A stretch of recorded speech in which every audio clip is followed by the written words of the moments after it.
नमस्कार, स्वागत है आपका न्यूज एक्सप्रेस में। जी हाँ, मैं विक्रम सिंह धाकरे इस समय मौजूद हूँ आगरा एक्सप्रेस वे पर।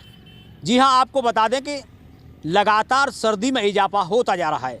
जैसे ही नववर्ष का आगाज़ हुआ, सर्दी ने भी अपने तेवर दिखाना शुरू कर दिया।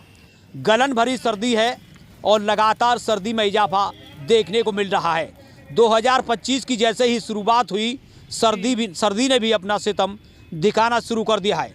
आप मेरे पीछे देख सकते हैं जिस प्रकार की तस्वीरें हैं, गलन भरी सर्दी है और कोहरे की धुंध अभी भी छाई हुई है। करीब सुबह के 10 बजे का ये वक्त हो रहा है लगभग, और अभी भी धुंध छाई हुई है। मैं आपको दिखा दूं कि शमशाबाद रोड पर जिस तरीके के अभी भी आप देख सकते हैं जो तस्वीरें हैं शमशाबाद रोड की, वो तस्वीरें बिल्कुल आपको दिखा सकती हैं कि किस तरीके का जो सर्दी का जो सितम है, जो सर्दी के जो तेवर हैं वो बिल्कुल अलग दिख रहे होंगे। जो कोहरा है वो भी अभी भी इस वक्त भी धुंध छाई हुई है। तो कहीं ना कहीं सर्दी में लगातार इजाफा हो रहा है। लोग सर्दी से बचने के लिए अलाव का सहारा लेते हुए नजर आ रहे हैं। आप ये तस्वीरों में देखेंगे कि लोग किस प्रकार सर्दी से बचने के लिए अलाव का सहारा ले रहे हैं। और वहीं आपको बता दें कि लोग जैसे दफ्तर के लिए निकल रहे हैं, कार्यालय के लिए निकल रहे हैं, अपनी दुकान के लिए निकल रहे हैं, अपने कार्यालयों के लिए पहुंच रहे हैं काम से।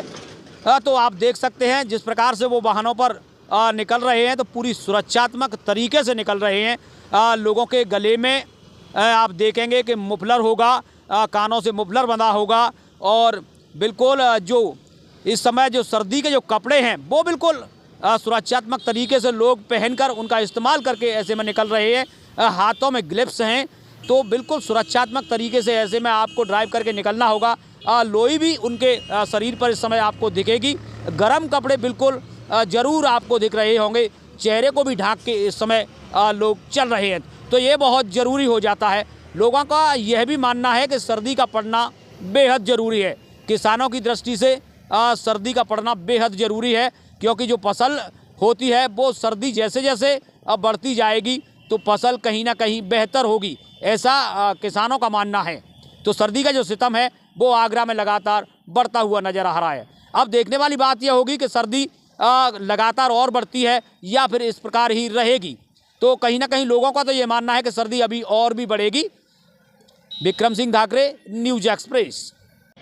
क्या नाम है आपका? मेरा नाम गौरव यादव है। कहाँ पे? बरौली एरिया का निवासी हूँ। ये मेरी दुकान है श्री कृष्ण इलेक्ट्रिकल्स। सर्दी के बारे में क्या कहेंगे, जो सर्दी 2 दिन से बढ़ी है? सर्दी भैया 31 दिसंबर से बहुत हो रखी है। हम लोग तो एक बार को दुकान में बैठ जाते, लेकिन इन बुजुर्गों का बहुत बुरा हाल है। इनके चक्कर में हमने यहाँ पे आग जलाई हुई है। कल भी जलाई थी, न्यू ईयर वाले दिन धूप निकली थी दोपहर में। तो कल जैसे ही नई साल की शुरुआत हुई, सर्दी में इजाफा हो गया। हाँ, इजाफा हो गया। दूसरा, कल सुबह तो धूप निकली थी, लेकिन शाम को इतनी सर्दी हो गई, हमको नहीं पता था कि कल कोहरा पड़ेगा। लेकिन आज सुबह तो इतना कोहरा था कि रोड पर कुछ देखने को मिल भी नहीं रहा था।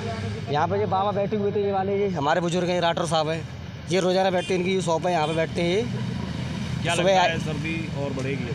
हाँ भैया, इस लगता तो ऐसा ही है। आज पहला दिन है सर्दी का, मतलब दूसरा दिन है। पहले 31 को पड़ी थी, कल धूप खुली। अब हो सकता है कल और ज़्यादा पड़े। आज हाथ नहीं दिख रहा था कोहरे में। ऐसे में किसानों के लिए सर्दी का कितना अहम मानते हैं पड़ना, जिससे फसल में? ये देखो, सर्दी भी पड़ना बहुत ज़रूरी है। अगर सर्दी नहीं पड़ेगी तो बेचारे किसानों को नुकसान हो जाएगा। जो फसल है वो कैसे होगी?